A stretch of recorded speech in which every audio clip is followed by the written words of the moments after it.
ನಮ್ಮ ಭಾರತದಲ್ಲಿರೋ ರೈತರಿಗೆ ತೊಂದರೆ ಆದ್ರೆ ಪರವಾಗಿಲ್ಲ, ಬಟ್ ಅಮೆರಿಕಾದಲ್ಲಿರೋ ರೈತರಿಗೆ ತೊಂದರೆ ಆಗ್ಬಾರ್ದು. ಇದು ಯಾವ ನ್ಯಾಯ ಗುರು? ಇದು ಯಾವ ನ್ಯಾಯ ಅಂದ್ರೆ ಸಾಹುಕಾರ ಟ್ರಂಪ್ ಅವ್ರ ನ್ಯಾಯ. ಇದು ಕತೆ ಏನಂದ್ರೆ ನಿಮ್ಗೆಲ್ರಿಗೂ ಗೊತ್ತಿದೆ, ಟ್ರಂಪ್ ಎಲ್ಲಾ ದೇಶಗಳ ಮೇಲೆ ಟ್ಯಾರಿಫ್ ಹಾಕಿದ್ದ.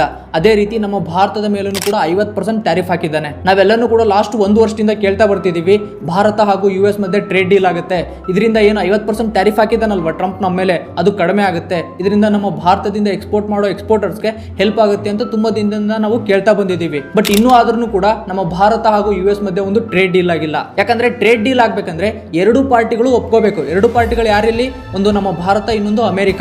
ಅಮೆರಿಕ ಏನ್ ಡಿಮ್ಯಾಂಡ್ ಮಾಡ್ತಿದೆ ಅಂದ್ರೆ ನಮ್ಮ ಭಾರತದ ಅಗ್ರಿಕಲ್ಚರ್ ಸೆಕ್ಟರ್ ನ ಓಪನ್ ಮಾಡಬೇಕು. ಈ ಅಗ್ರಿಕಲ್ಚರ್ ಸೆಕ್ಟರ್ ನ ಓಪನ್ ಮಾಡಿದ್ರೆ ಏನಾಗುತ್ತೆ ಅಂದ್ರೆ ಅಮೆರಿಕದಲ್ಲಿ ರೈತರು ಬೆಳೆದಿರ್ತಕ್ಕಂಥ ಬೆಳೆಗಳನ್ನ ಅಥವಾ ಏನಾದ್ರು ಬೆಳೆದಿರ್ತಾರಲ್ವಾ ಅದೆಲ್ಲನೂ ಕೂಡ ನಮ್ಮ ಭಾರತಕ್ಕೆ ಬರುತ್ತೆ.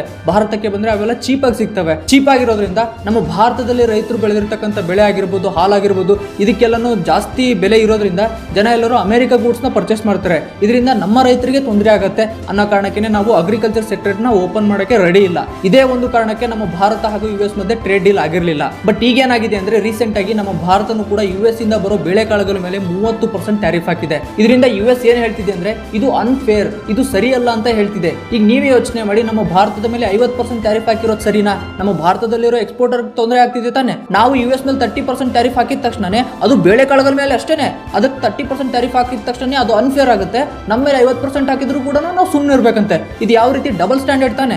ಇದರಿಂದ ನನ್ನ ಮೈಂಡಲ್ಲಿ ಒಂದು ಡೈಲಾಗ್ ಬರ್ತಿದೆ, ಏನಂದ್ರೆ ನಮಗ್ ನೋವಾದ್ರೆ ನೋವಲ್ಲ, ಅವ್ರಿಗೆ ನೋವಾದ್ರೆ ನೋವಂತದ್ದು. ನಮ್ಮ ಭಾರತ ಈ ತರ ಸ್ಟೆಪ್ ತಗೊಂಡಿರೋದ್ರಿಂದ ಜಗತ್ತಿನ ರಾಜ ನಾನು ಅಂತ ಮೆರಿತಿದ್ದ ಡೊನಾಲ್ಡ್ ಟ್ರಂಪ್ ನ ಸೊಕ್ ಮುರಿಯೋದಕ್ಕೆ ಇದೊಂದು ಬೆಸ್ಟ್ ಸ್ಟೆಪ್ ಅಂತ ನಾನು ಯೋಚನೆ ಮಾಡ್ತೀನಿ. ಇದ್ರ ಬಗ್ಗೆ ನಿಮ್ಮ ಅಭಿಪ್ರಾಯ ಏನು ಅಂತ ಕಮೆಂಟ್ ಸೆಕ್ಷನ್ ಅಲ್ಲಿ ತಿಳಿಸಿ.